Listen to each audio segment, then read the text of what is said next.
this is session 1, applying for a master's in Europe. So just to take you through the outline, I will talk a bit about Project EduAccess, and then you'll hear about the Study in Europe series. I'll introduce you to your panelists, who will then give you an overview of the session and talk about why Europe specifically. They'll also take you through application requirements, language requirements, scholarships and funding, working while in Europe, career outcomes, where to look, and finally the Q&A session. So, Project EduAccess, as you may well know, is an attempt to improve inclusivity in higher education spaces by removing some of the barriers faced by students from marginalized communities in the global south. We do this by adopting 4 key interventions, evidence to be effective in achieving these aims. The first one being mentoring, counseling, and role modeling.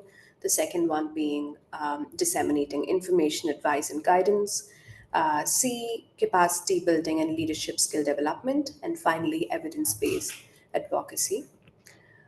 So, this particular session is the first in the Study in Europe series. So, as you can see on the screen, we have lots of sessions lined up. So, keep an eye out and join the sessions you're interested in. The panelists for today are Prarthana, Zulkarnain, and Sadaf. Prarthana has done her MSc in political science from Sciences Po in France. She speaks English, Hindi, Marathi, and Kannada. Zulkarnain, MSc in physics, photonics, nanotechnology from the University of Burgundy. He speaks English, Urdu, Kashmiri, and Hindi. And Sadaf, MSc in computer science. I'm going to butcher the name of the university. Uh, Gottingen University in Germany, speaks English, Urdu, and Kashmiri. And over to Prarthana to start the session. Yeah, thank you so much for the kind introduction. So I will be giving a brief overview of how application to European universities look like. So there are different degrees you can apply to. There's Master of Science that focus on more technical, scientific, and research-oriented fields. So if you come from a science background, probably that is a degree that you would want to focus on. Then there is Masters of Arts, that typically focuses on humanities, social sciences, and arts-related discipline. So in some cases, MA can also be of a research track. So, for example, the degree that I did at Sciences Po, it was a master's degree, but it had a specialization in research. So it was a research master's. So at times there are some specifications in that case also. Then you have the Master of Business Administration, the MBA programs that focus specifically in terms of business leadership, finance, and management. You have a professional master's degree that is a lot more industry based than academic based. So I think it also depends on what do you want to do going ahead, right? So even at Sciences Po, like there are research masters, but then there are other degrees that focus more on the professional outcome. So if you are someone who's more interested in working in, policy environments, or going forward in the industry, then doing a professional master's would be a better choice rather than doing a research oriented master's. So again, it depends on what you want to focus on. And then again, like the research master's program, they are more comprehensive, they're more intense. That's the one I did at Sciences Po. And they are usually, so it is not all of my classmates eventually went for a PhD, but most of us did. Apart from that, you can also use a research master's to build a very strong profile and go for advocacy or working in think tanks, or a lot of my friends are also working in policy spaces. So again, it depends on what are your future goals. And then there is Erasmus Mundus joint master's degree. So you get an opportunity to study in different universities, across the span of 2 years. So I had a friend who did this. So like one semester she was in Madrid, the other semester she was in Amsterdam. So it gives you an opportunity to explore different places, meet different people, and also learn new things. Can I have the next slide, please? So, duration of the master's degree, it depends upon your country and your institution. So, masters in UK is say 1 year, but then most of the masters in Europe is usually 2 years. But then again, it depends, because even in my university, there are some masters that are just for 1 year. So again, it depends on the field that you are applying to. The structure of the masters is usually a combination of lectures, seminar, group work, and independent research. Again, the component of your masters will largely depend on what sort of degree are you willing to pursue, and the intensity of the lectures, right? I think there are some programs in some universities that might be the same program, but the workload is more intense as compared to the other programs.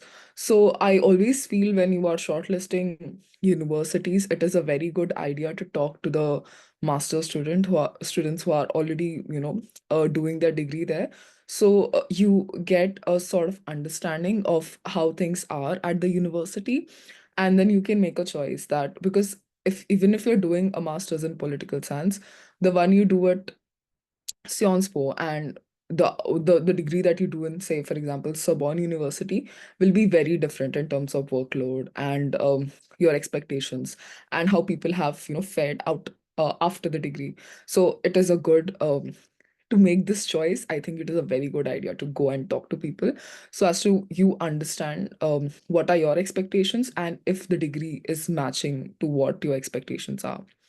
The second point is, of course, it includes internships and practical uh, placements. It is, of course, it's very specific in the case of STEM and businesses, but it is also necessary in social sciences. So if you're doing a more professional degree, like if you're doing international diplomacy, at Sciences Po, like the one semester, you have to just do an internship. It is a requirement. So you can either do a internship or write a thesis. A lot of people who do professional degrees, of course, they prefer internships over thesis. But if you're doing a research master's, you have to write in a thesis. And you will be expected to do original research. So you will go out on the field and apply. I think sorry, like there was a question, I got distracted, sorry. So variation, some countries offer have integrated master's program, and then they also have flexibility in terms of part-time, online, or dual degree options. So that will depend on what you want to do ahead, right? So it depends on what your expectations are out of the degree. Can I have the next slide, please? Why Europe? This is my favorite question of all times.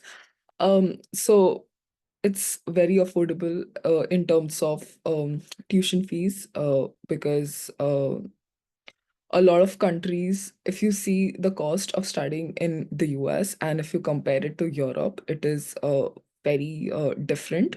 So that was one of the reasons why I applied to Europe, because I sat down through the costs of tuition fees and living fees, the living expenses, and I sort of merged it together, and I saw that it was very cheaper for me to like study in Europe than to move to the USA.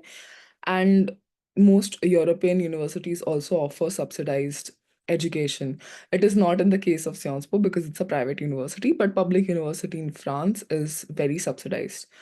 Um, then, of course, you have a diverse cultural experience because there are so many people coming from different parts of the world. You get an opportunity to interact and also learn about different cultures. Because when you're in a setting, of course, like India is diverse, and even in India we get a lot of diversity, but it is also very interesting to meet new people, learn about their cultures, their histories, and it also help you to build your personality and survival skills, right? Because you're moving to a different country, you are learning how to cook, you're learning how to manage your expenses. So it is a different experience altogether. And if you're doing the Erasmus Mundus, I think it will you will be able to travel to like different countries and meet a lot more different people. Research opportunities, I think the emphasis on research is paramount in Europe. So I moved to France, especially Sciences Po, because they had research funding even for master's student. So they really want you to go out there and do research. And especially in terms of social science, the research culture in India hasn't developed as much as it is in Europe. For instance, you do not get funding that easily, and there are other factors that you need to take into consideration, right? So you will get a lot of more research opportunities, you will have more funding, and your growth trajectory would be much more than what you would do in India. Work-life balance. That is one of the main reasons I stayed back in France for my PhD as well. They have a strong support for international students. You have a work-life, you have good amount of work-life balance. So just to give an example, like, French people take 2 hours of lunch break. So they really emphasize on taking the weekends off, like having a good balanced work-life balance. And if and in France, you also have subsidized healthcare, so you do not have to, worry a lot about healthcare. The metro is subsidized for you. So if you're taking public transport here, it's highly subsidized. If you are a student and if you're under 26, you have free entry to museums. And there are a lot of factors that the university does for you, in terms of giving, sports membership, encouraging you to do activities that are not just research. So it's so that's why it's very important, like for your mental health and also for you to acclimatize better, to have good work-life balance, and also have institutions that support mental health concerns. So that is one of the important points. Like, I think that was one point of differentiation over why I chose Europe over US. um w- Work visa post graduation, the situation is so much better, and you can do it, you can stay here and search for visas. For example, so in France, I can talk about France because I am currently in France. So after you complete your masters, as Indians, we are eligible for 2 years of APS. So that allows you to stay in Paris and like stay in France and search for jobs. So for others, it's 1 year. For Indians, it's 2 years. And now they're trying to extend that as well.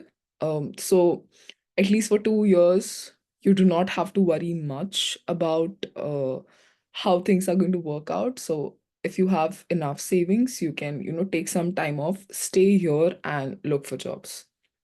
Can I have the next slide, please?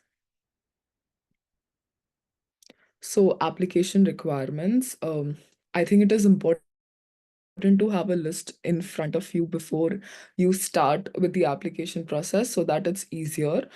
I had made a Google sheet to keep a track of what all documents are there, what all are not there. So I think that helps. So of course you need to have an undergraduate degree in that field. Um, Sometimes what happens is your undergraduate degree is not in the field that you want to study. So in that case, you have to mention the reason for the shift in SOP. So I have a friend who did her bachelor's in civil engineering, and her main focus was sustainability, um, as a part of her bachelor's. And then she came to Sciences Po to do her master's in sustainability policy. So even though it was not related, because like engineering is more technical and this is like more policy based degree, she had to explain in her SOP that why she was making a switch, and and the reasons for that. Transcripts, you require the official academic record from the previous institutions. So usually I would suggest that get the transcripts as soon as you can, because sometimes there is delay from the side of administration. This is something I faced because my application deadline was on 1st November, and I got my transcripts in hand on 30th October. So it was a very cut to cut situation. Wouldn't recommend anyone going through that again. Then third is letters of references. You would be required to submit 2 or 3 academic or professional references. So again, in the application, there are some degrees that require to mention 2 academic and 1 professional references. There are some degrees that require to submit only 2 academic references. So depending on the degree that you want to apply, check for what is the criteria that they are looking for and how many referees do you need. I remember for my degree, I just needed to like submit 2 academic references, but my friends who were applying to a more professional degree, they had to submit 1 academic reference and 1 professional reference. So again, check for what are the requirements for that particular degree. Then I think one of the most important parts is statement of purpose. You have to write a personal statement explaining your motivation, goals, and why you are interested in that specific program and university. I think like with Project Access, like we've done a lot of sessions on SOP. I think one key advice of writing an SOP is like writing what's not in the CV, right? So you should not already mention things that are in the CV, but sort of build a story about like why you are an ideal candidate, why you're interested in doing this degree, and why in this university, and how you plan to take things ahead. So that is a very important part of the document because that is something that will help uh, the people on the admissions committee to understand where you're coming from, what are your motivations, and that sort of becomes an important document as a part of your application process. Then CV and resume that you that will highlight your academic and professional achievements. Again, we did a session on CV, I think like 1 2 months ago, and it's very important to understand that your CV should be like very specific, and it should not be too long. Um, Again, when you are filling up the application form, usually when you're uploading the documents, in sometimes in brackets they give the specific instructions. So read those instructions carefully and draft your CV accordingly. All right. Then in terms of portfolios, some specific fields require you to submit portfolios. Like for example, if you're applying to a photography course in Paris, you would need to submit a portfolio. Again, but that's a field specific requirement. Work experience.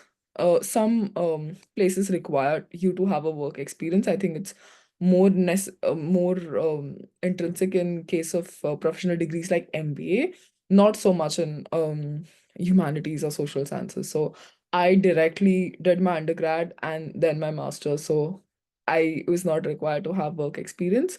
Again, it varies from degree to degree. Entrance test and interview. In Germany, you might have to do an online test and interview as well. Um, I think it's a very specific country based and degree based requirement. um one of my friends who's doing a degree in photography, she had to go through an interview round. So she had to apply and then she had to go through an interview round and then go for the degree. But for me, like, and a lot of people who are doing social sciences, it was not necessary to give any entrance tests or interviews. At undergrad level, you might like Sciences takes an entrance test and an interview round, but not at the master's level. So master's level, for at least the social sciences, the application is pretty forward. You just apply through the portal.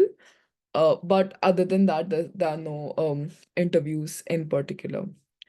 Then again, APS certification. So for people who wish to study in Germany, Indians who want to study in Germany, they have to send their documents to German consulate for verification, and then you have to get APS, and you need that to apply to German universities. Again, it's a very specific requirement in case of Germany.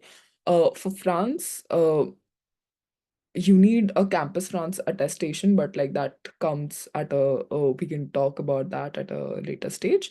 But for now, yeah, these are the applications requirement. I'll hand it over to Sadaf. He'll take it ahead from here.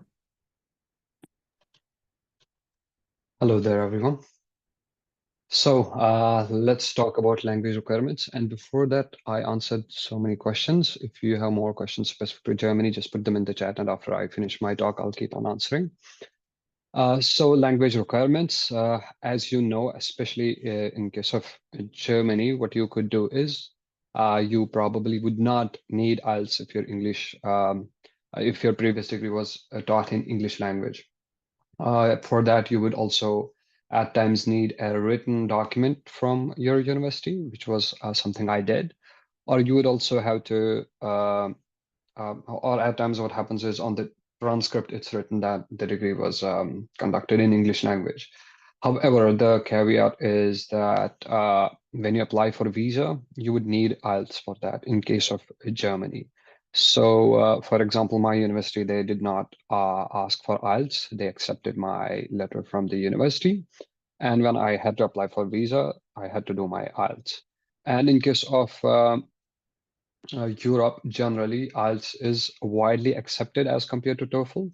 I would go for TOEFL usually if I have to apply to the United States or maybe Canada. But even I think IELTS is widely accepted.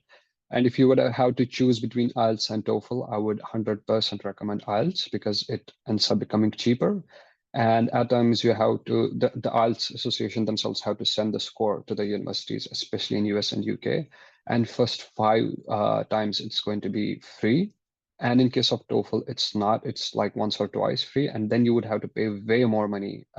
Probably it ends up becoming way costlier than your exam fees, which was there in the first place. So in fact, in my case, I found out it was so expensive that I dropped the universities which were just accepting TOEFL in case of United States. But you won't face that problem since we're talking about Europe right now. IELTS would be the best one. And I don't think waivers usually work in case of Europe when it comes to application of fee. Okay, this is not for application fee. We will talk about that in UniAssist. So if you're trying to pursue a degree in the local language here, what happens in case of Germany specifically is mostly masters are taken in English language. So much so even German students who just did their bachelor's in German language end up doing masters in English language. And there are courses which would be partially in English and partially in German. So I have a Kashmiri friend who did the same.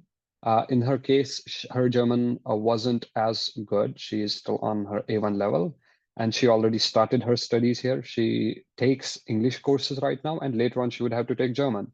Therefore, at the end of the year, she would have to produce her certificate for B1 level, which also means that if you take a course which is probably in German and English, you might ask them and you might not have to master your German before landing here. You could, in fact, do that here as well. And I also have seen that if people are having a rough time getting selected in a master's courses, and if they choose German language, I mean, this is a commonly held opinion here. If you choose a German language master's course, you're more likely to get accepted because apparently Germans don't do a lot of master's courses. So, well, if you're an English speaker from certain countries, which doesn't usually include India, Pakistan, or China. Not China is not either way, but like Indians and Pakistanis usually are English speakers, but that's usually not accepted. If they want a test, you might have to go for it. And yes, universities do offer language support, and I also study at the university my German, and it's also considered as an elective credit. So I have the privilege of taking these courses, and they also help me pass my master's degree. And I also enjoy learning them. So, and they're free of cost. But if you choose some intensive, huge course by some third party or any party related to the university, they are a bit expensive. But like if it's a need, it's probably worth it. And I see people doing well after taking those courses. So could we move further? The next slide. Can I do that? Okay. So application process, if it's a research program, and you would have to see masters by research, and you might also have to give your samples of a research which you have done earlier. Or for example, in case of University of Bonn, I just had to summarize one of my research papers and send it away as a sample to show them, and they really nicely failed me and didn't allow me to join the course. But yeah, you would have to do that and show how good your work is. Regardless, if you also have citations, that probably wouldn't matter, because you would have to like summarize it and produce it in a way they like it, and they might want to see the quality of the work themselves. And most of the applications are online, but in case of Germany, they're still catching up on some technology. I had to apply for a course and I had to send my documents by post. This was just one university, but I would have to warn you this happens. And this also happens that you would have to apply online, and then you would also have to send by post, not the original documents, but also the printed ones. And you would also have to sign them. So that could also be a case. And the documents are pretty much same almost everywhere: transcripts, letter of recommendations, CV, motivation letter, and language test scores. What's nice in case of Germany, or maybe Europe, they would usually accept printed document of language tests. But in case of USA and even Canada, it might be the IELTS folks, they would have to send the scores. They might not accept it. So in case of Germany or even Europe, this ends up becoming quite cheap. Application fee, they usually have application fees, but there are so many of them which don't have application fee. For example, the university I applied to, it was free. University of Bonn, it was free. And other universities, usually you would have to pay, even in Italy, and so on. Also, mostly in case of France, if I wouldn't be the best person to comment, but I remember dropping out from France because I knew it was quite a bit of a work for me. In case of Germany, the universities which are free, they just are free. But the ones where you would have to apply, you would have to apply through a portal called UniAssist. So it's a common portal for those, wherein you would have to pay for university application, and you would have to send your documents there, and they will verify. And after that, you could apply, and you would have to pay a certain amount. It's usually maybe 6,000-7,000 in INR. And when you have to apply to a university through the Uni Assist, again, if you have already done it for some other university, they will charge you half of it. It would be like 3,500 because the verification of your documents has already happened. And this does not replace the APS document, which was talked about in the previous slide. So that's something that's for Indians, Mongolians, and Vietnamese, I guess. You would have to send your documents to the German consulate. They will just see if you actually passed. If the documents are not forged, they will go to the university website to see your results and your IELTS as well. And that will be given to you. And most of the times, in most of the universities for the citizens of these three countries, they would have to produce the certificate after we are selected. And some universities want it before you're even applying it. And when you're applying for visa, it's definitely required as well. So it could also cost you like 6,000-7,000 rupees INR. And the worst part is it usually takes time. In my case, I just was lucky. But I know people for whom it took 7 months, and they had to like actually push their semester to the next one, and just because of APS certificate. So if you have done your IELTS already, I would encourage that you get it. And if you're planning to go to Germany, and if you're from India, Vietnam, or Mongolia, you would need this, and do it ASAP. Uh, or else it could actually put you in trouble, unfortunately. You might have to push the semester further. So that being said, in case of master's programs as well, depending on the program, you might have to appear in an interview. So in my case, what happened was I had to do my SOPs and all other things. Then I was sent a link and do an online test, which was proctored. And it could be like, at times the proctor tests could be quite intense. So I had to keep a mobile phone on one hand. They would see, so that they could see my keyboard and hands and camera and share the screen. And there was a person there proctoring. And in other cases, it wasn't as much stressing. And when you pass the test, you might also have an interview. This is mostly not the case. But especially for STEM, especially for computer science, data science, AI, NLP, for these courses, you might have to do that because apparently these courses are quite high in demand and they have to filter out people really well. So you might end up being in an interview as well. And they would ask about general things from your CV.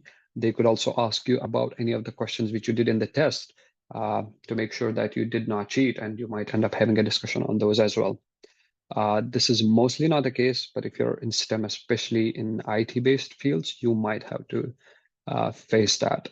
And as for deadlines, in case of Germany, especially, I don't know if it's in other parts of Europe, but in Germany, definitely most universities have they have intake twice a year. So you could apply for summer or you could apply for winter. And roughly you would have to see it, what the deadline is, but roughly most of the universities have the deadline at the same time. So in case of Germany, what I would motivate you to do is go to dad.de. I think that comes further in the slides. And there you can get a list of, so dad.de is a centralized database for Germany, wherein you have all the courses there the universities offer. You also have scholarships. So you can filter them out on the basis of language, of your preference, level, and the field, and if the fee is zero or not. Because there is one state, Baden-Württemberg in Germany, wherein they ask you to pay for fee, but the rest of the public universities are for free. So you could filter those out and find your courses, and then you could put them in your Excel sheet or your Menti dashboard, which is a great tool in my opinion. And you could also make a list and put the deadline as well and plan likewise. So it depends on uni to uni, but roughly because of summer winter thing, it usually falls in the same month, plus minus something. So yeah, can we go further? So timeline, application typically opens 8 to 12 months before the deadline. Yes, that's true, except if the intake is twice a year. That depends again on the university, and that also depends on the course you're applying to, because some courses have intake once a year. And at times the admission is rolling, but this is not very common in case of Germany. It was quite common in case of so many universities in US and Canada. But yeah, apparently it looks like this is the same in case of Netherlands.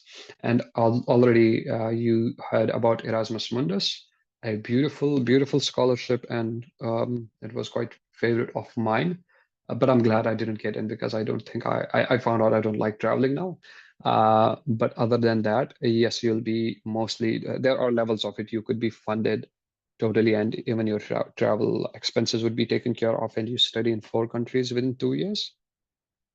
And also other level is you will not be given living expenses. You would just be given an opportunity to you would have zero fee and so on. Then there are also programs wherein you would have to pay everything. But I would also, if you really like traveling and going to places and you don't get into Erasmus Mundus, what you could do is, on the other hand, in EU, if you study in EU, you could do 2 Erasmus semesters, which means instead of 4 universities like in Erasmus Mundus, you could actually study in 3 universities. 1 year could be your home university and 2 semesters at some other places. And if you get selected, generally when you're in a university, most people I have seen who applied have gotten in. And you also get funded for that. It's not a lot. It's not 1,000 euros a month.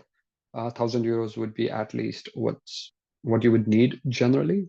It would be 600, 700 euros a month.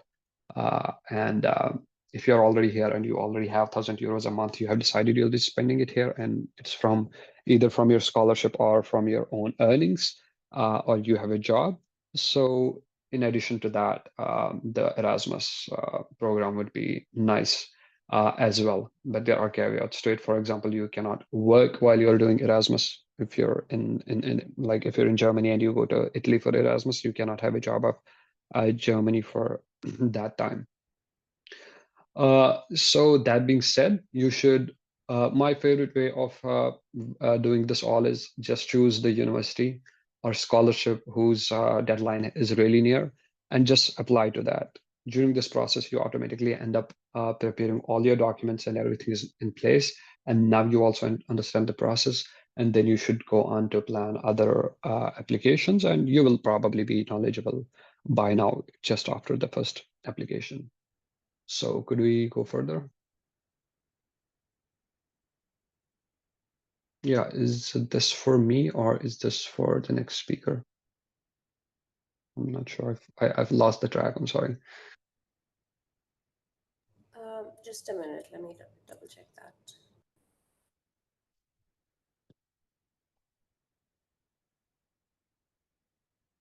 Because I kind of already talked about Erasmus Mundus and DAD.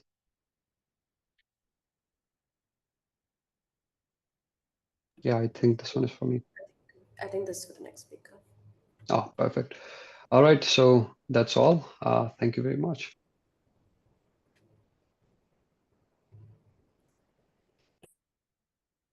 Thank you, Sadaf. Thank you, Ritika and Prarthana. So, hi everyone. My name is Zulkarnain.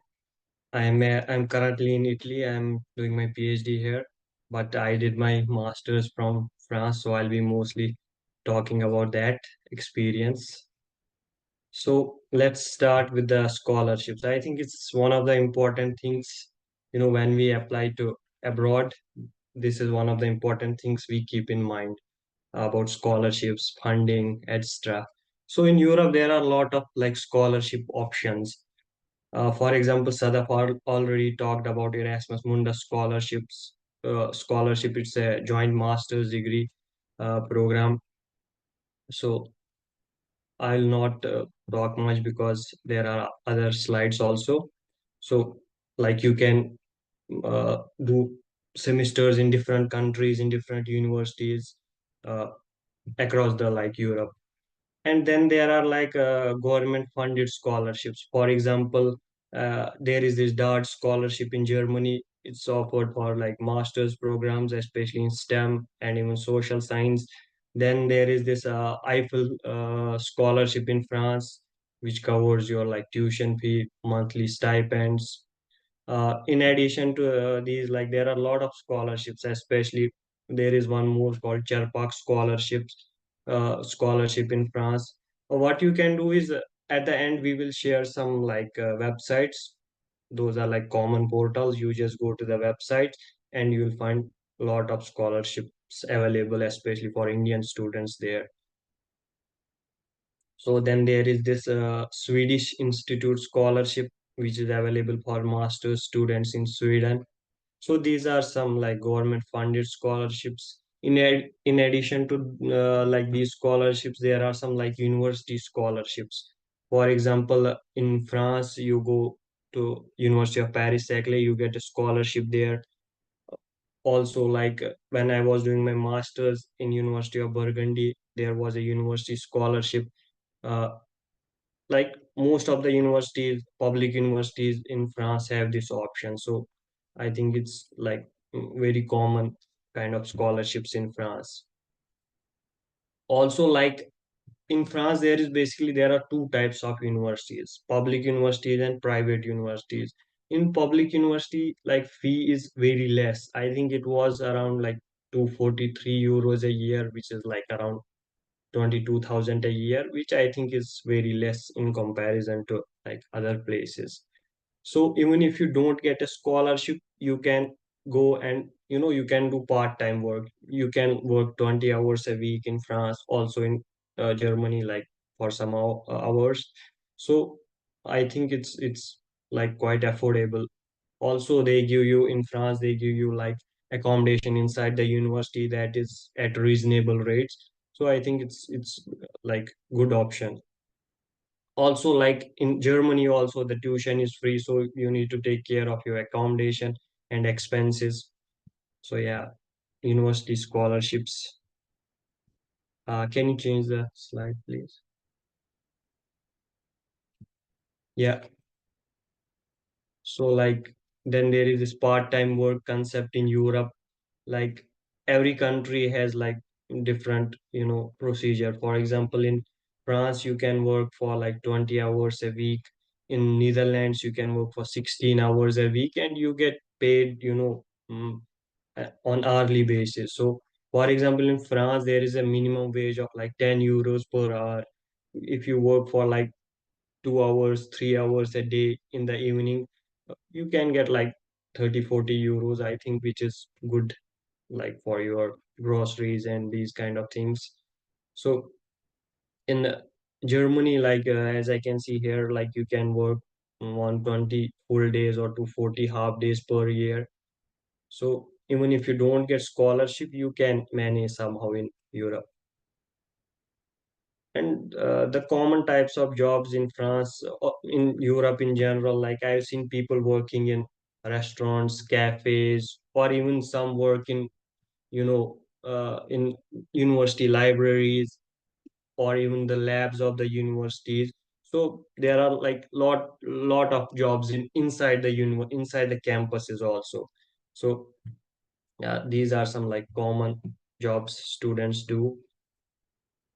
And then there is a post-study work visa. So once you finish your masters, then it might take some time to find a new job. So the countries offer like post-study work visas or job searching visa, or in case of France, we say like APS visas.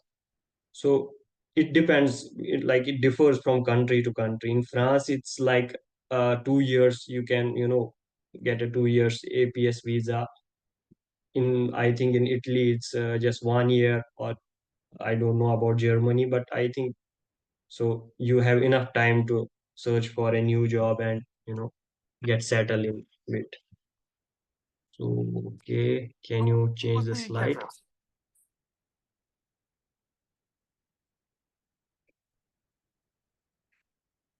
Yeah. So like as I said, like post-graduation work visas. In Germany, it's like 18 months work visa after graduation. In Netherlands, it's 1 year orientation visa for job search. Sweden, Ireland, it's also offer like post-study work visas for international students. So you get enough time to, search for new job once you graduate. Also, like right now there is like high demand of skilled workers in Europe, especially if you are from STEM fields, engineering, mathematics, or sciences, or even from healthcare. There are a lot of opportunities both in industry as well as academia.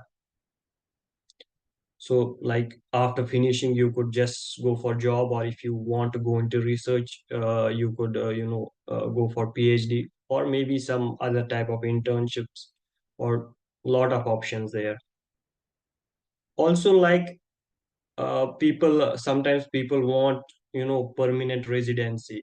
Like every time you come to Europe, you don't want to take visa. So some countries offer permanent residency. For example, in Italy, here like you need to spend 5 years learn Italian, and there are some requirements, and you can get permanent residency within like in 5 years, and then you don't need work visa every time you come to Europe, or to Italy or some other European country. So I think it's a good option after you finish your master's, stay here, do some job, or maybe do your research and try to get permanent residency. Also, like European masters is highly recognized, everywhere. If you go to US, to Canada, India, like Australia, it has a good value. So it's highly regarded globally. So you get like lot of opportunities both in industry, academia. It depends on your field. If you are like from engineering field, I have seen they mostly try to go to industries. But if you are from some like say natural sciences, say physics, or from mathematics, so people try to mostly do research. So it differs from field to field. Also, like there are a lot of internship opportunities, and you can get internship opportunities even during your masters. Like when I was doing my masters in France, I did an internship at the end of my, not at the end of, but in between my course. It was a kind of thesis and internship together. So I worked in a lab for about like 6 months, did some experiments, some computational stuff. So, and in France, it was paid. Like in France, if you do internship more than 3 years with any professor or in any lab, you'll get paid for that. So there are a lot of like internship opportunities, especially if you are from STEM fields. I don't know much about social sciences, but for STEM fields, you get a lot of internship opportunities. Can you move to next slide? Yeah, so these are some websites where you can look. For example, in France, the main portal is called Campus France. You just go to the Campus France website and you'll get all information about, studying in France, scholarships, courses offered in English language. There are more than like 1,300 courses that are offered in English language. So how to apply, like where to submit documents, you'll get all the information about French universities on this portal. And similarly, there is this dart portal for Germany. You can go to the website and get all the information. Or even there is this uni assistant, you can, it's like central application portal for German universities.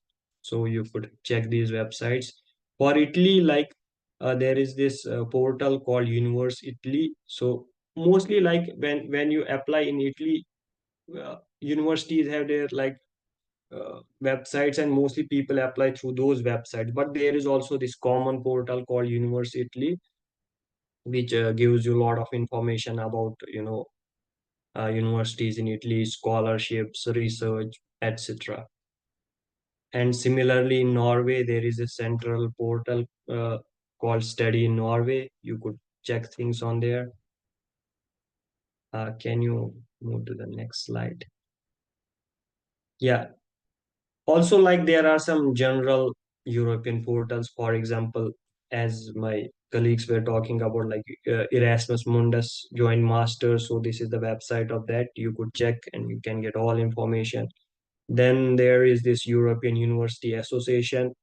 You could get resources for higher education in Europe. And then they also like many study portals. For example, there is this master portal. You could get information about masters in Europe or even like other countries. You could add some filters and see whatever you search, like which field you are from, and get masters in that field.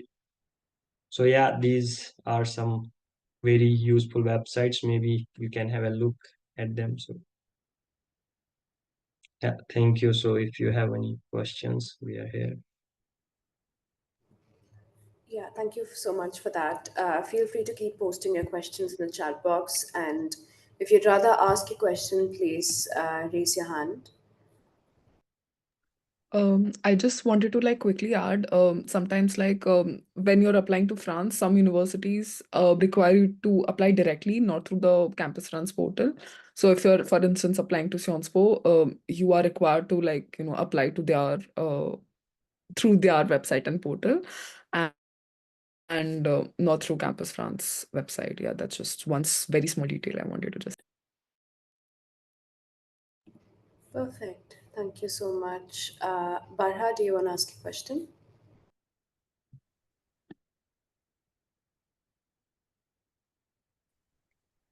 Hey guys, hey everybody. Am I audible to all of you? Yes, you are.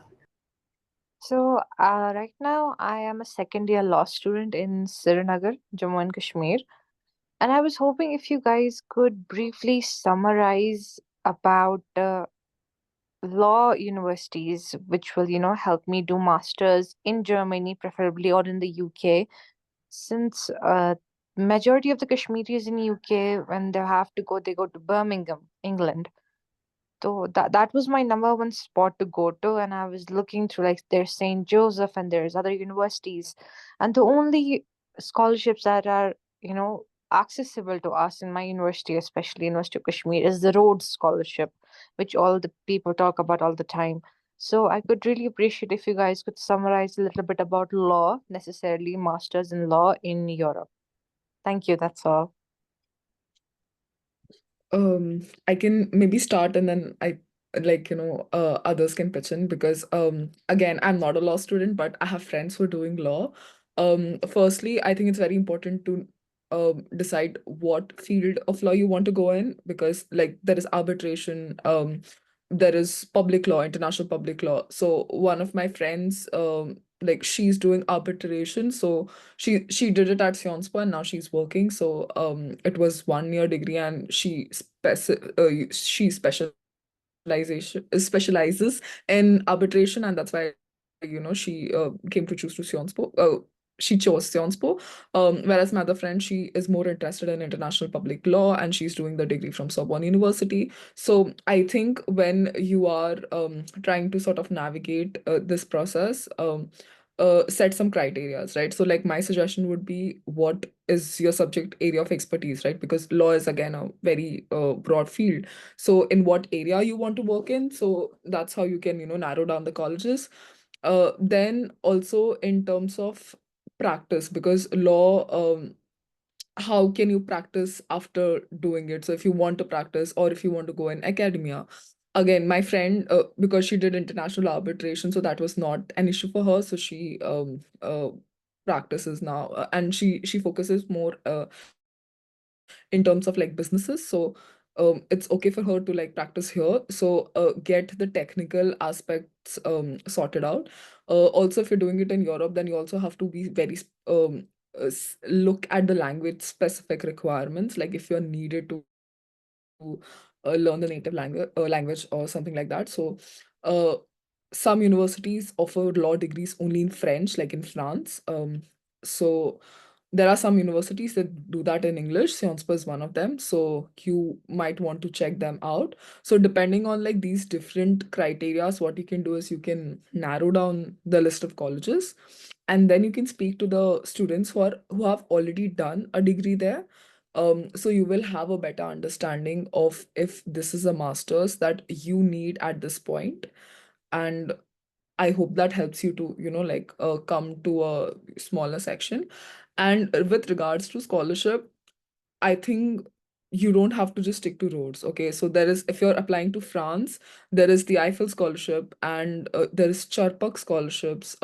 There is INLAC scholarship. So there are a lot of different scholarships. So you need not be very specific that not only these scholarships are available. There are other scholarships as well that will again differ from institution to institution and the country that you're looking forward to. I hope this sort of helps to clear some things. Um, do the other panelists want to add anything to this? I'm sorry, I'm from physics background. I have no idea about law.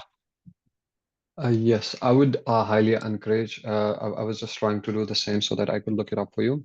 I would highly encourage that you go, as for Germany, you should go to dad.de and search if there are scholarships for law. And there definitely are.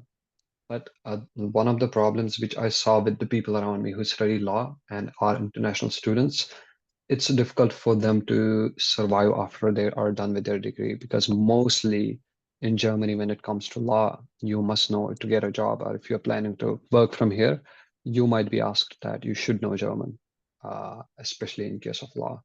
So, and I believe in case of law, the level of expertise in German might be even higher. So I would highly, and I think like what's nice thing about project EduAccess is we are specialized mostly in law and English speakers. I mean, the people sitting on the top here, they are really good at it. I would encourage you write to them, you talk to them, and they probably would give you the best advice. And they're really good at in their own field.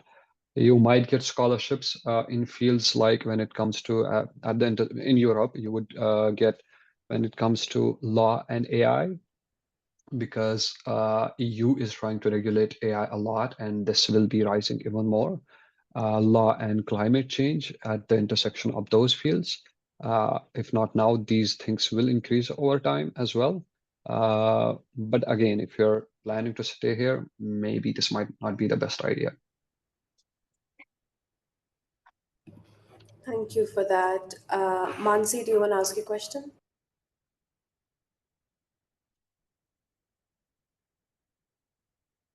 Hello everyone. Uh, I hope you are all doing well. I am in the process of applying for multiple scholarships for my master's program, and I am a bit confused about the recommendation letter requirements. Should I request a separate scholarship specific recommendation letter for each application, or would a general letter is enough for apply hard scholarship? Thank you.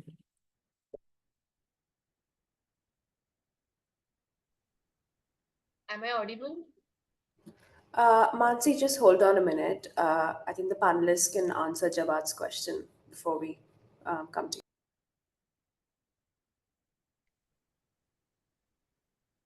Does anyone want to probably give it a shot? Could you be a bit specific with the question? I'm not sure if I got it. Jawad, can you ask your question again and try and be a bit more specific, please?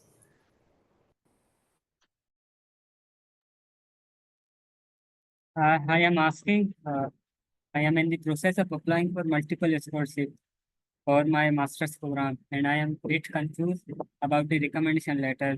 Should I request for separate scholarship from my previous professor for the each application, or I should just a specific recommendation is enough for apply for all the scholarship which I willing to apply?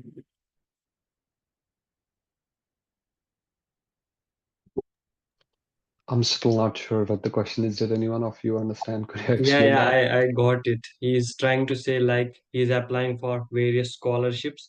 So does he need, you know, for each scholarship, does he need different recommendation letter?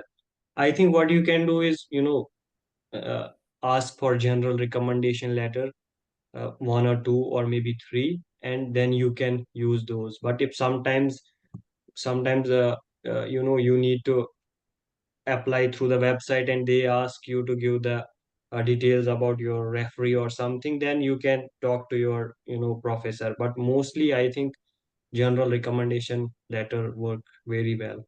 I had two general recommendation letters and I use them everywhere wherever I applied. Yes, adding more to that, it also really depends. For example, in case of university applications in Germany, mostly, I just had a recommendation letter written by my professor, which was quite generic. And I would simply upload it to the portal and it was written on their letterhead with their signature and so on. This pretty much honestly depends on your relationship with your professor. If you have worked with them, they would be motivated to help you. So I have had two professors with whom I worked closely, and one of them I published like 3 papers with him. So he was so much willing to help me that he gave me his email and password and said whenever you need to upload an application your recommendation letter, you could do it yourself. Why is that? Why was that necessary? Was each university I was applying to, so many of them, especially in the United States, and so many scholarships as well. Each university I was applying to, I had to give the official university email of the professor, and that email would go separately to the professor, and they would have to upload it from their own end. And in that case, and it could be a lot of work. I mean, I can never thank them enough. I have applied to maybe 60, 70 universities in just 2 years and scholarships. And I don't know, I mean, this had become almost their full-time job. So I don't think they would mind that as much because my relationship with them was quite good. And so you would have to choose a professor who would really be willing to do that. It would be nice if I were to restart, I would make them a bit specific. But again, since if you are applying to so many places, you cannot ask your professor to do that. So I always did generic ones myself. But while I was applying to a PhD as well and masters as well. So I just had two versions of the same, one highlighting my research ability and the other one highlighting my work in the industry and trying to produce things which are something you could deploy right away. So yeah, that would be all I would say about this. Thank you for that. Yeah, Yeah, go I first. just want to quickly add, sorry Ritika for like cutting you off. Like, so I had I had 3, 4 academic references. So for some applications, I would select, these two referees. For other applications, I would, ask so that it's not very tiring for them, because for like for application for Sciences Po, they did not have to upload a letter. They had to answer a very big questionnaire, and it is very tiring, right? Like if you think from that point of view. So that that is also something you can try, like like using some referees to like fill out recommendation for this university and some for other, so that it's not very very taxing for the person who's giving you the reference. Yeah, that's it. Thank you. Perfect. Thank you for that. Mansi, do you want to ask a question now? Yes, I am applying for the Erasmus Mundus program for the journalism course, but earlier it was a fully funded course. But now they are giving the funding to the only four applicants for well. So can I prefer for the other universities also? Um, I mean, why not? Just apply to this. It is competitive, and I mean, chances are usually really less. It's quite competitive. You apply to this and apply to more, and increase the chances. I don't see a reason of not doing that. I mean, you would have to apply to many places. In my case, I applied to Erasmus Mundus, and I was so sure that I'll get it, and I was least sure about Felix Scholarship, because they kind of roasted me in the interview, and I roasted them back. And but same. Well, I was also happy. Possibly, it would be in Shivni. So what I thought didn't happen. I didn't even get called for Erasmus Mundus. Au contraire, I did get Felix Scholarship. So you just have to try. There are so many factors you could not take into account, and you would not know if you would get or not. So yeah, apply to all of them, and also be specific in your essays, and also that it doesn't seem that the person has applied to all of the places. It should be pretty decent. Okay, yeah, thank you. add one thing, like also check the language requirements when you're applying to because because you're applying for a journalism degree, see if they offer courses in English as well, because some universities do not do that. So yeah, just be careful of that factor. Okay, thank you. All right. Akshay, do you want to ask a question? Uh, I'm just curious to know about the if you are not able to get a fully funded master's degree, one of the speakers said that there is a chance for getting job within the university itself. So I just want to know about how you are getting job inside within the university. That would be me, because that's exactly what happened to me. I got a scholarship in UK, but I chose Germany, but I did not get a scholarship in Germany. So what happened is so if you know Max Planck Society and my university, they together have formed a company in 1970s, which just supports our university and other Max Planck research institutes.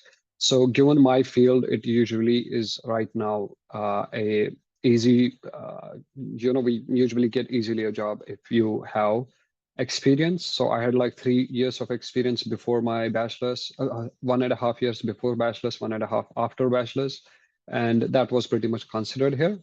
And I just got a job, and I'm supposed to work 20 hours a week, but honestly, I end up working 5 hours a week, maybe because of my earlier experience and I'm me being familiar with the technology.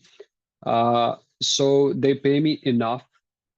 I would say it's slightly more than what people with scholarships get paid. For example, on average, people with scholarships might get paid 1,000 euros or 900 something euros. I get paid 1,200 euros. And what's also nice in my case is the job is in my own field of AI.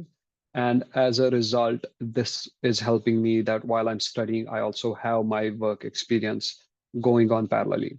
Now, other people who are around me, if they're from mathematics and other departments, they would usually work as research assistants as well.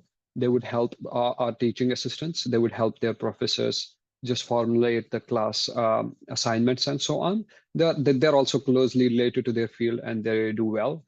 One of my friends, he scored almost 100% in one of the courses. And the professor reached out to him and said, if you would want to become my course assistant. And he had a job, and even he didn't have to work a lot. because obviously it's a knowledge work, and if you're skilled enough, you might not have to work a lot. And this pretty much replaces the whole scholarship thing. This is, in my opinion, a scholarship wherein you also get some work experience. But for other people, I know they had to struggle a bit initially, but eventually they got jobs like working at a cafe, working at uh, as a pizza delivery boy, and so on. And they are able to make their ends meet as well, because there is a minimum wage here in Germany, and I think in whole EU, and they have to pay above that. And I have a friend working in Mart for 20 hours a week, and she definitely does earn more than me. So it's supposed to be 13 euros per hour, I think, and she gets paid 15 euros per hour. But in terms of money, she definitely earns more than me. I don't know anyone who has not a job and they're really suffering, and they probably would have to go back. At least in Göttingen, where I am, is really not that big city. It doesn't have that many opportunities. So I believe in Berlin or Frankfurt, it must be even more. So yeah, I would let others answer if they would have to add.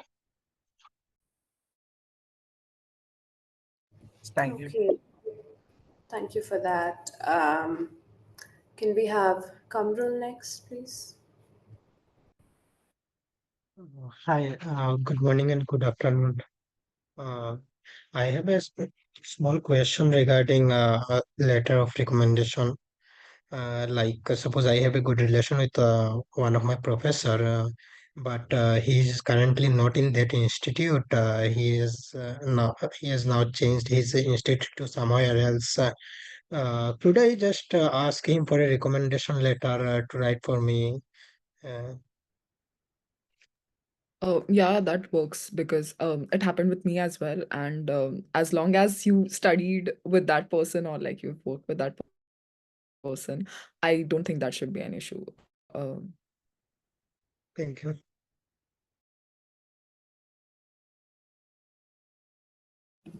Okay, thank you for that. Mufti, do you want to ask a question? Yeah. Hey, thank you. Thank you for giving me the time. I think most of my question is around reference letters itself. I am not in EduAccess batch right now. I am not a mentee for this batch. I was a mentee in a previous batch, and I had applied previously to a bunch of universities in the UK. I come from a computer science background, and I think the biggest problem that I faced was that even though I was good academically, I had good grades in university, I just didn't have a great relationship with any of my professors. So it was quite tough asking for um, recommendation letters. And at the end of it all, I just ended up asking random professors. I was wondering if any of you have any advice or any general advice related to what I should do in this situation. Don't exactly have a great relationship with any professors. I do have good professional relationships, but I know that if I'm applying for a master's or really any educational avenue that way, I would need some academic recommendations as well. I'm just fishing for thoughts here. Professional recommendations also work. So where I worked for almost 1.5 years after my bachelor's, I also ended up getting a recommendation from my CTO, and every time it was to be sent, my HR would help me with that, and she has sent a number of recommendations, and I think that did help me a lot, especially in case of computer science. Industry experience is quite valuable given you're from CS. So if you have a manager maybe, or preferably an architect in your team who could understand your work closely, I would highly encourage you to do that. So this would be not only accepted, but appreciated in courses which are more applied. However, if a course is research based, you would have to uh, give maybe 2 or even 3 recommendations on the academic front. As for applied, one professional and one academic usually is a great combination. I would, if you have like option of giving uh, 2 of your recommendations and it's an applied course, I would suggest let one be professional for sure. Other than that, I think it's okay if you don't have a relationship with your professors as good and you haven't worked with them as undergrads. But if you are already at a great place, you could go and talk to them. They would happily do that because, well, they usually would want to see you succeed. And what's an open secret is I think everyone among us has faced this and is happening is your professor will most probably ask you write the recommendation yourself, and I will edit it and I will give it on the letterhead. So if I mean the professor does not terribly hate you, they would be willing to do at least that part. So if the relationship obviously is good, as in my case, you would get the username and the password of their email, but that's not necessarily what you would be looking for or what's even important. So just show them you're probably doing well, you have a job, and yeah, they would be willing to help you. So if anyone else would want to give some more ideas on this. Yeah, I think you should at least like talk to them because sometimes we assume the things. But it's better if you talk to them, and if they don't give you like approach other professors, but just talk to them. That's the only way. Yeah, I'm like really sorry that you had to face this during the last application cycle, but like I think the other panelists have already pointed out, like you have professional references, but if you're still in the same city, you can, see and go and talk to them and meet them in person. I think most of the professors love when, like students come back and meet them. So maybe you can start with that and sort of help, like sort of build it up a little so that when you actually need the recommendation, at least, okay, there is this person. My way of like I had a very good relationship with all my professors, so I didn't really face any issues with that. But I think if you have to identify, like, like see with whom you're most comfortable with in that department, like there is always this one person who you are more comfortable with as compared to other professors. So, once you identify, try to, like build a relationship. If you're in the same city, if you could, go and meet them in person, that would be great as well. And you can always, like, take their insights and advice, they would really like to do that. And, hoping that you get at least one academic reference that will help your application. Thank you. Thank Thank you you. so much. Yeah, I think just a little bit that I would want to add that it was really sad the previous application cycle. The only professors that I thought that maybe I could ask for, those professors actually ghosted me. So I ended up asking random professors that I haven't worked with, and they gave me a letter of recommendation that cycle. I have a good idea. That's why I didn't get through to most of the places that I did apply to. Um, but yeah, I feel like this is I'm just gonna have to work with. I think that's great advice from all three of you. I'll Thank you. I'll be honest. There are still places I think where a letter of recommendation and other things, especially in your field, would not be that important. For example, the university I applied to, and wherein they had a test and they had a interview followed by that because they just want to judge you right there. Other things are usually formality, and my SOP, for example, in those cases was just 1 page long. They didn't want to put a lot of attention. And since I had done it earlier when I was starting, I don't think the quality of my SOPs or even LORs was as good. So I think there are places where they will be judging you when you face them. So I don't think the world is doomed, even if your professors hate you and won't give you any recommendation at all. I would encourage that you apply to Darmstadt, you apply to Göttingen, and in both these places, I know you would have an online test and an interview. And I think they are like huge determining factors as compared to anything else. That's great to know. Thank you. Thank you so much, all of you. Cool. Let's move on to the next question. Abhijit.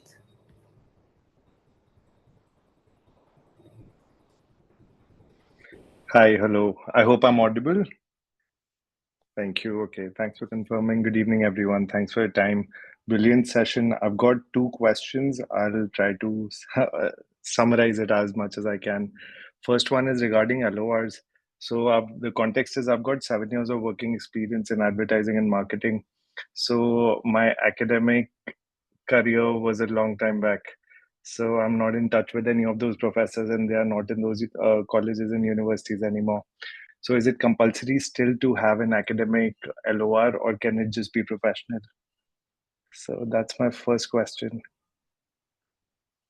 And along with it, is there any minimum time frame to have, like, if I'm submitting professional LORs, that I worked with them 2 years ago or 4 years ago or 6 years ago? Some colleges I have seen, they do, like, for instance, I'm applying to ISB and they have a 2 year bracket that if you're submitting a professional one. Does it still happen in Europe? Thank you. I think it depends from university to university. Sciences did not have that like requirement. Like you did not have a cutoff mark that you need to have LORs from, like, past six years or like 2 years or something like that. There was no cap. So I think it differs from university to university. And regarding the academic reference, I think it again depends on your application, right? There are some courses in Sciences, it is okay if you do not give an academic reference, but they usually require at least one reference, right? So, like my friends, the courses that they applied to, I think they had to give one academic and two professional references. So, depends on the courses that you're applying and what the institution wants it. So, it again depends from institution to institution. I don't think there's a blanket answer to that question. Got that. Adding Yes, Sadaf. further, adding further to that, I think if there is someone in my course applying with 7 years of experience, I think, and if they're good, like they're not terribly bad at what they do, they would be very much welcome there. And it's usually rare such people would even apply to higher education. I know very few people like that. I think you rather have strength here than any weakness. But if you could still write to the professor, you must try, as Zulkarnain already said, we shouldn't assume. Uh, if they can, good. If not, you could maybe, if there is like they specifically want an academic, recommendation, you could actually write them an email and stating this problem, and you should also mention about this in your essay. If it's not a hard and fast rule, you could tell them, and you could definitely get a professional recommendation. So there, I think your case is a bit exceptional as well. So I think it would be, at least in Europe, they are just quite flexible and they usually actually reply as well. I think you rather have a strength here than a weakness. Thanks for expanding on that. My second question is about my postgrad diploma. So after my bachelor's, I did a 2 year postgrad diploma in marketing, but it's not from a recognized university. Uh, can it still be mentioned in my resume? And do I still need to submit transcripts for it? Because I believe, like, internationally, they only look at universities which are under recognized university names. Should you mention it on your resume or not? I mean, I did courses on Coursera and Udemy. I mentioned them on my resume as well as at times in my essays why they were important. Are they recognized academically or not? That might not even be important. For example, in my case, if you have a certification from Google or Amazon or any such, they are not academic, but they definitely are professional. And you might not have to give the transcript, but you might want to highlight it in the achievements. You can highlight it in the certifications, and there are usually places on the portal wherein you can upload your chosen applications, certifications, or awards. So yes, it would not be treated as an academic thing, but definitely a professional thing, and you should highlight it. Got that. Thank you. I've just got one last question, which is about MBA and the viability of it as a course.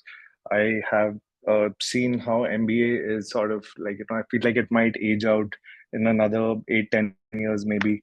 There's an assumption it probably might not. But then I've not seen any new course kind of replace it with as much, what should I say, intensity. There are postgrad diplomas that are coming out. There are some courses, even like, for instance, MICA and ISB in India, they aren't giving you straight up MBAs, but MBA equivalents.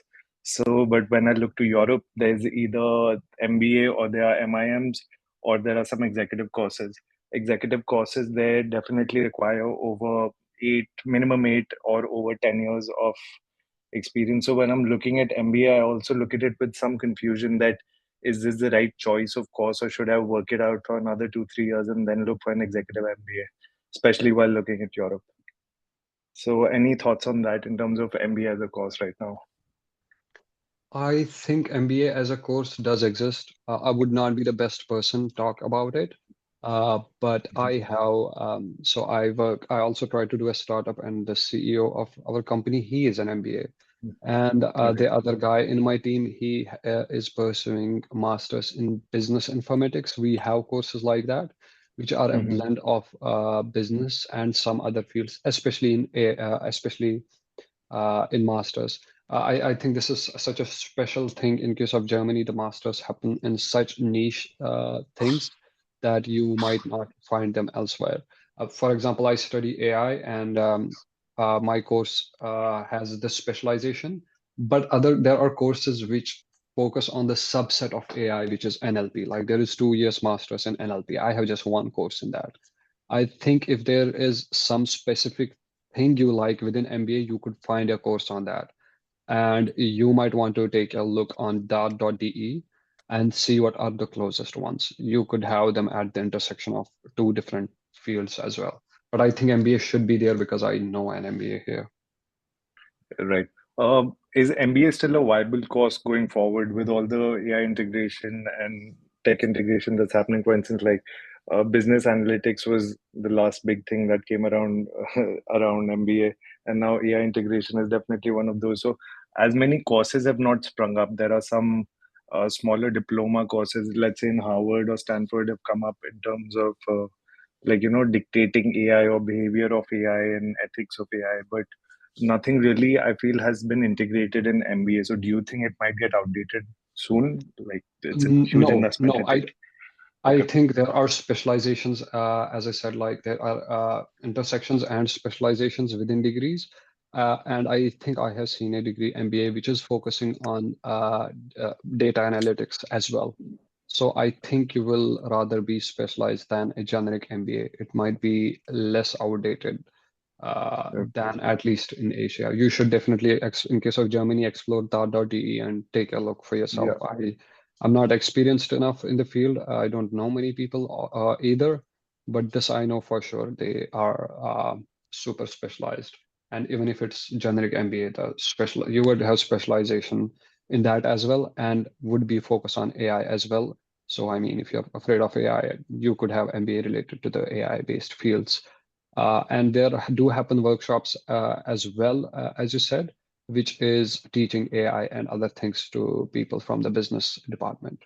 So yeah, this is actively worked upon here right now. Awesome. Thanks for your time. These are all my questions. Prarthana, you're saying something. I think you're on mute. I just quickly Yeah. wanted to add a education in France because I have friends Surely. MBA. So like there's INSEAD, there's Schema, there is HEC. I think a lot of Indians Right. come to like Schema and HEC, and INSEAD is also really good. I think you need GRE Right. and GMAT to do that. Yeah.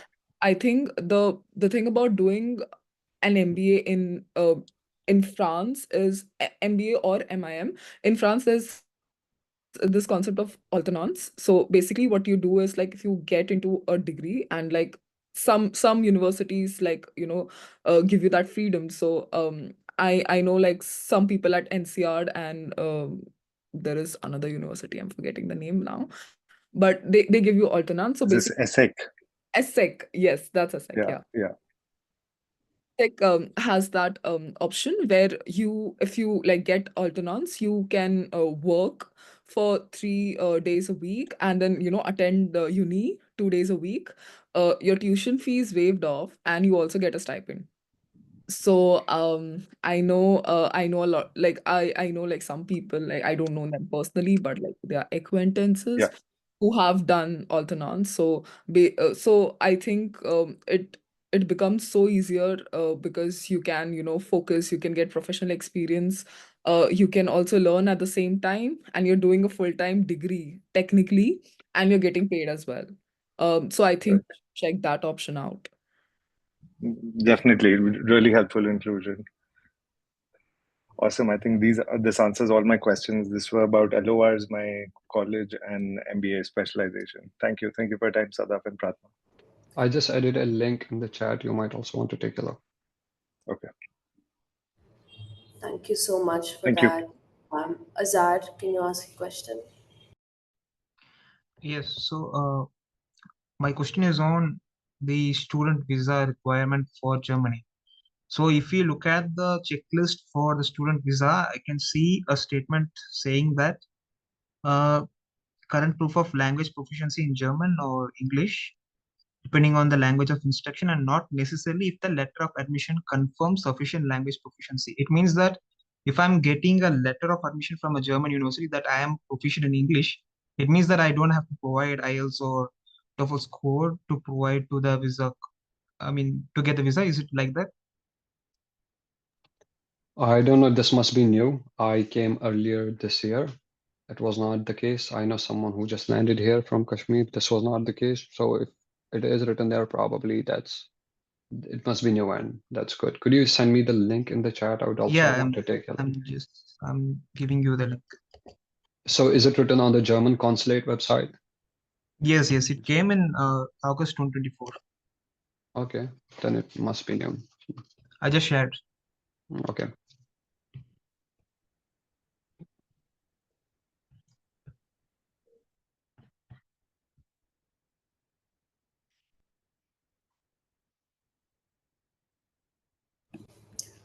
Are there any other questions meanwhile? I think there are a couple in the chat box, but most of them have been answered.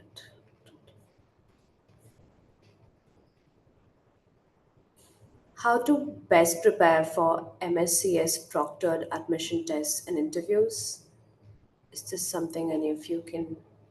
That's a good question. I don't know. I really don't know. I just appeared and I failed miserably.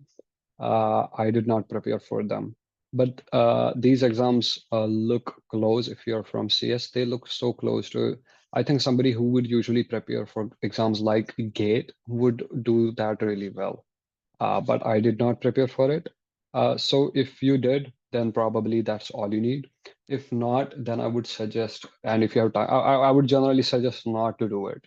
Uh, because if I have to prepare, if you're from my field and you have to prepare for a month for a program, I would rather choose that you get an internship and get some working experience.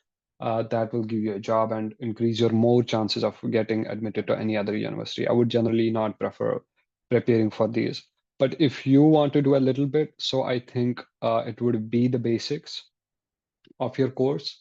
And that's all. I mean, nothing fancy. If you, let's say you're from my field and just basic data structures and understand them, maybe basic probability and statistics. That's all. All right, thank you for that. Just one more. I'll read it out. I am a third year BSc physics student. For Erasmus, they're asking for third year undergraduate certificate for my program. Is it fine if I submit documents after passing out? Which documents are these specifically? Akshay, can you answer that? Oh, the BSc transcript.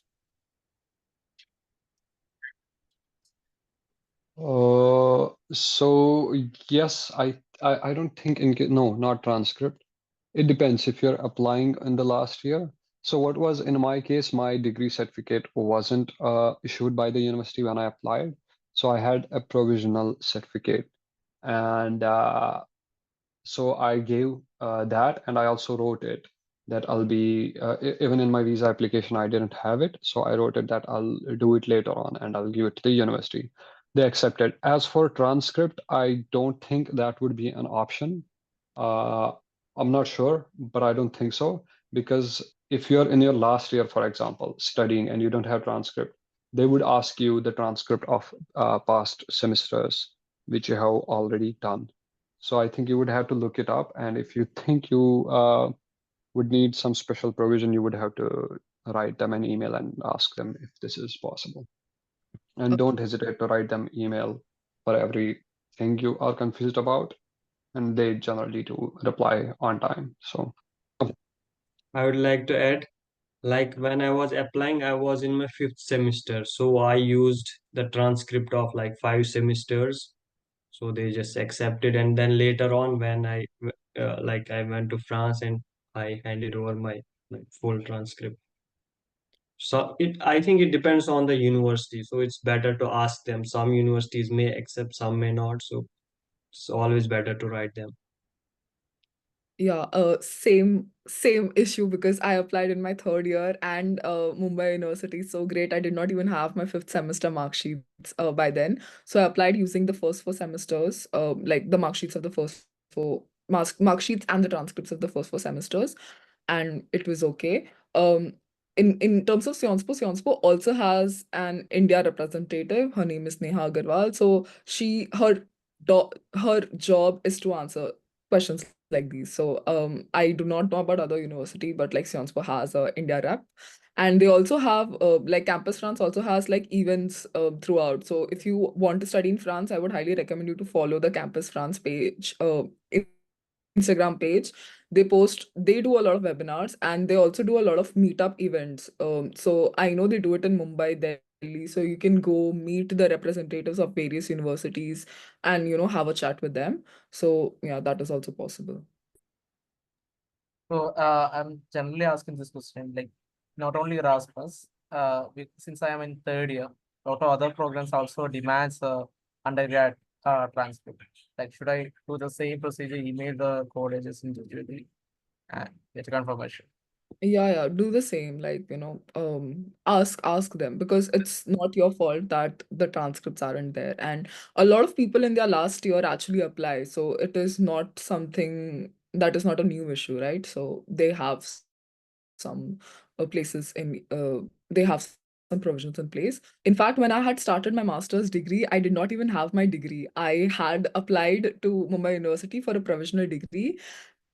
And 1 year after my master's degree, I received my undergrad degree. So I think it is okay.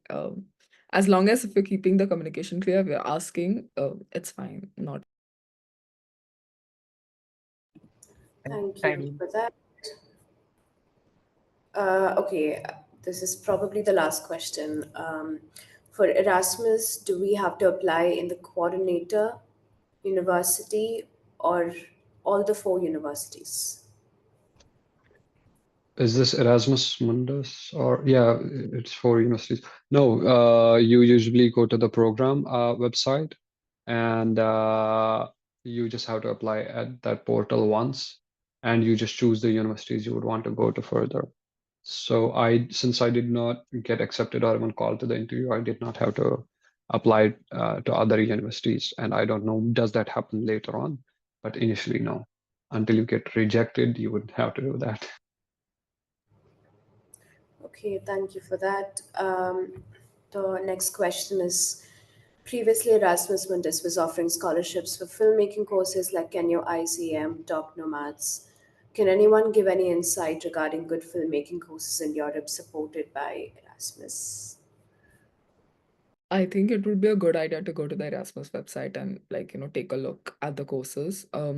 I I know there are institutes in France, in Paris especially, that focus on filmmaking. I'm not able to recall the name at the moment, but I'm not sure if they're covered by Erasmus. But even if you do not have Erasmus, there is Eiffel, there is Charpug, there are a lot of other scholarships that you can focus on if you want to come to France. So yeah, like take a look at the Erasmus website, and if you want to do it in a specific university, I think you should also like look at other universities that just offer filmmaking courses. The next one is, hold on a second. Okay, I think Sadaf's already answered that. Thank you so much. Garima, do you have a question? Yes, thank you. So I am currently working on my SOP and I have a couple of research presentations at conferences. Now I remember one of the speakers mentioning earlier that we should not completely have the same things as mentioned in the CV. So can I know your thoughts on how do I navigate um, not repeating the conferences that I presented because I'll already mention them in the CV, right? So, how do I adopt a reflective approach in the SOP in a way that does not sound repetitive and in a way that does not look like a constant overlap? Yeah, thank you. Yeah, I think that's a yeah, I said that because I see that in a lot of SOPs that I review, that usually people send me their CVs and SOP, and like in your CV you're already mentioning that, from 2014 to like, from November to March, for instance, you have done this research and internship, and you have like, worked on these topics, and this is what you've done. Usually a lot of people tend to repeat the same thing in the SOP, like I have done this internship under this professor and I worked on this topic. So I feel like the SOP is a document where you tell more about yourself and your experience. So like one way of doing it can be that, like you can mention that, okay, from my research experience at this year I learned na na na na na, and like from my experience, from my this experience I learned this, and this is how and these experiences are what make me an ideal candidate for my master's student, right? So you're linking your things that you've already said in the CV, right? What I meant to say was like, don't include the factual information again, right? Like if you have done an internship in March, and if you have worked on a say, like similar topic, do not repeat the same information again here in the SOP, because again, SOP, it's you have a word limit, and you do not want to repeat things that have already been conveyed to the admissions committee. So you can just like reframe it as, okay, from this internship I learned this, from that internship, I expanded my knowledge scope in these topics, I learned these skills, and this will help me in my masters, so you're sort of connecting all the dots together and building a story. I hope that helps. Yeah, thank you. The next one is, how should I write about the journal that is not being published but in prep? I did that because when I graduated, I had 5 papers, of which only two were published. So what I would do is I would write names of all of them, and in the bracket, which one had not published, I would write in review, and the ID which you get, when you submit your paper, you get an ID from that journal, and put it there so that in case they would have to check and make sure I'm not lying. And in my SOP, I would usually write as a result. I wouldn't like expand a lot about them. I would talk about one paper specifically as already discussed. So what I would do is I would say as a result, I ended up writing 5 papers, which are either published or in review. As simple as that. And you should definitely mention them. On top of that, if your team also allows you to put without ID, I mean not submitted yet. Okay, so if your team allows you, in this case, what I would do, if your team agrees with it, you could put out a preprint. You could put a preprint of your paper, and you could also give a link towards that. And I would encourage at least submit it. Uh, and if you feel it will be rejected, that's okay. Just submit it and give the ID. If you're, let's say, planning to submit to journal A, and mm, submit it to journal B because it's not ready for journal A, and you don't fear that it will be rejected, just put it. I would really encourage that the ID is there. And if preprint could be there as well, it would be even more beautiful. I don't think I have been ever questioned about this or was this even processed, but this is what I did. Yeah, I think even in political science, I think it's a good practice to do that. And like, I think most of the people register their research at OSF. And like, if you have the OSF link and you're putting it in your CV, they do consider it as credible. So I think if you're not planning to like submit it immediately, maybe something you can at least get it registered. All right then. Hopefully that was all useful. Just a second. So somebody who had asked about the IELTS part, do we need it for visa? So I just put it in one of the groups of people here, and they replied that if it's explicitly written on the admission letter, then you could give it. So admission letter is the acceptance letter. I think it will work if it's explicitly written on your admission letter, and I don't remember that written on my letter either. So yeah, that's all. Thanks. Got it. Okay, thanks a lot. Thank you, panelists, for joining us, taking us through the session, and also answering all the questions very patiently. And thank you to all the mentees and those outside of EduAccess who've joined the session. Perfect. That is all. I'm going to stop the recording.